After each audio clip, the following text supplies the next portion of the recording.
Okay, I hate to do this to y'all, but was he an Inchmel? Edward Scissorhands? I'm so sorry, y'all, but I went back and watched this movie. I don't know why. I thought it would just be a nice childhood. No. Every time I go back and watch a movie from like childhood or teenage years, I'm horrified to realize that movies have been, normalizing grape culture, coercion, and Inchmels since I don't even know how long. Now, as much as I love him, not Johnny Depp, but the character. Everybody loves him. That's the point.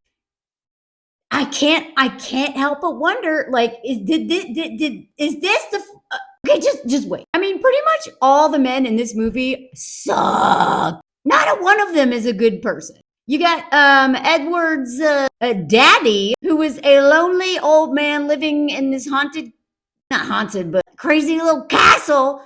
Lonely rich white man. Oh, you mean the crisis is not a new crisis? He's like, I'm so lonely, I just play with robots all day. Oh, maybe I'll make a man. As if I clearly didn't read Frankenstein. He's like, yeah, that's what I'll do. I'll make a man. A man who has no emotions whatsoever, that he literally has to be taught to laugh and smile. I mean, if you think about it, is this where we're heading? All these lonely men, because women are so over it. We're so tired of y'all trying to make us fix you. They're just going to have all these old men living in all of their wealth because they will not share. And then they have to make their own little doll to play with.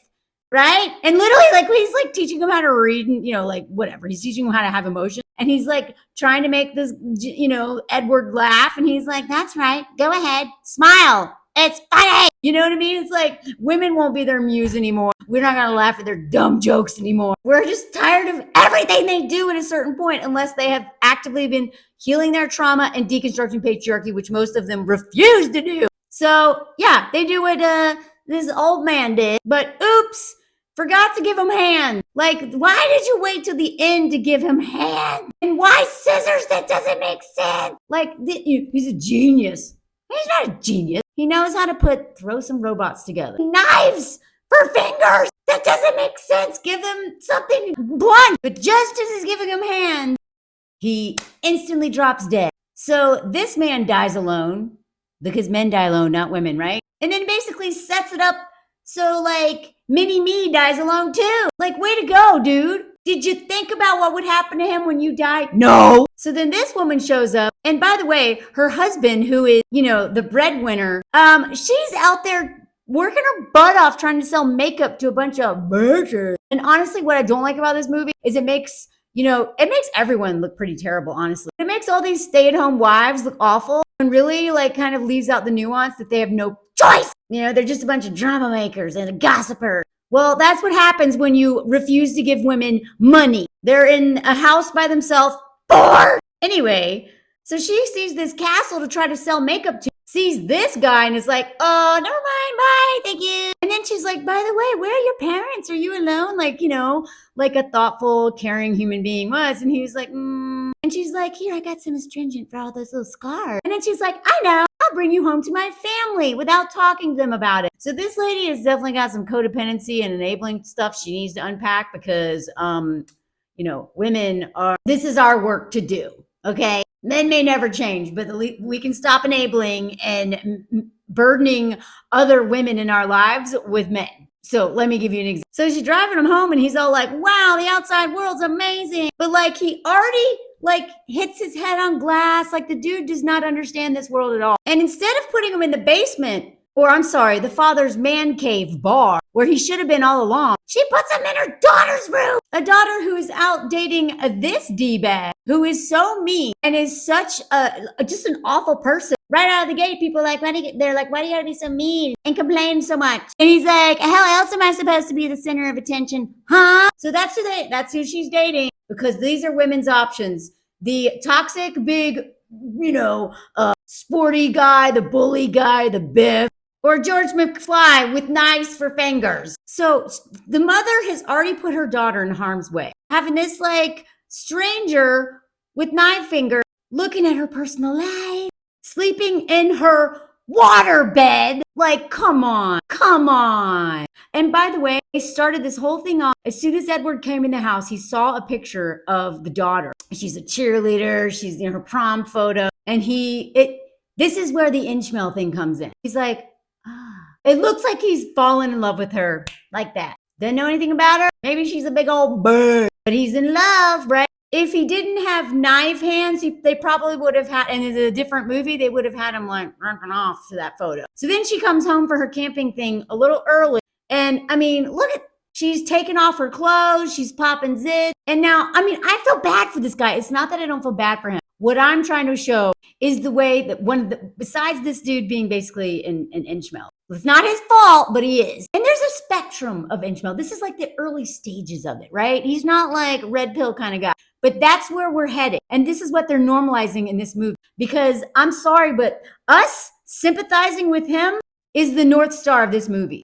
And the message that women get repeatedly, whether we realize it or not, is to fall in love with men with our maternal instincts. They exploit our empathy. And I'm sorry that it is not love if you feel sorry for somebody. It is not love if you pity them and you want to save them. That is not love. And whether it's this movie or Beauty and the Beast or any of these other crap, it is not love. That is not love, but that's what we've been raised on, right? So because of the way it's written, I'm rooting for this guy. I want him to get the girl.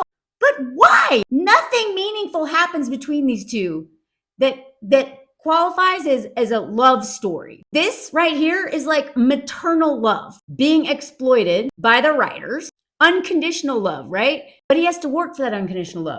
And they do it with this guy. The worse he is, the better Edward looks. Now, Edward, I mean, I love Edward. But why is she dating Edward? Why does she fall in love with him? I can't figure it out in terms of what real love is. Oh, and then shocker, he pokes holes in the bed. So then dad comes in, is like, takes him downstairs, puts him on the sofa where he should have been all along, not in the daughter's room, the teenage daughter's room. They should have put him in the son's room, if anybody, because a teenage girl needs privacy, especially when you have a dad that says this. He's like, oh, Edward, basically like, you're lucky, son. Oh, son, you don't know anything about the wonderful world of teenage girl. Like, it's just so hard being a dad to one of these stupid people. They're all crazy.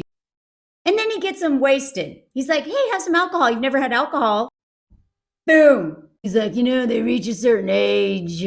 They develop these gland things and their bodies swell up. And they go crazy. Don't even get me started on how awful fathers are once their daughters develop boobs. Y'all are the ones who sexualize us. Your discomfort, that's about you. Maybe you should stop watching so much porn. The burden of the dad. I just try not to think about it. Meanwhile, he is wasted. Luckily, he doesn't really understand any of this misogynistic nonsense daddy's talking about. But then we get back to mom. And this is where women, mothers especially, we've got to stop doing this. Look at this. Teenage daughter is like, I don't understand why he had to be in my room. Why is he even here? She's like, oh, honey, I couldn't leave him up there all alone. Yes, you could have. You trying to save men. You trying to fix men. That's a you problem. And now you've made it a daughter problem. And then the mother is like, oh my goodness, Kim, I'm surprised at you.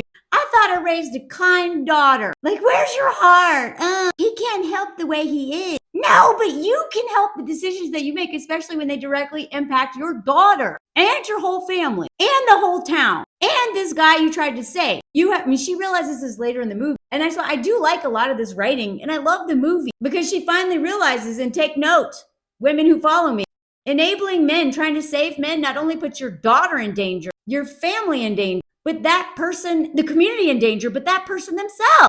So unpack your codependency enabling stuff, lady. And good for the daughter. She's all like, I do have sympathy. This is just sucks, mom. And the mom's like, well, then just go downstairs and we got to make him feel comfortable. Like, she never takes in why her daughter's upset. Everything is about comforting men. Because you scared him to death. Goodness.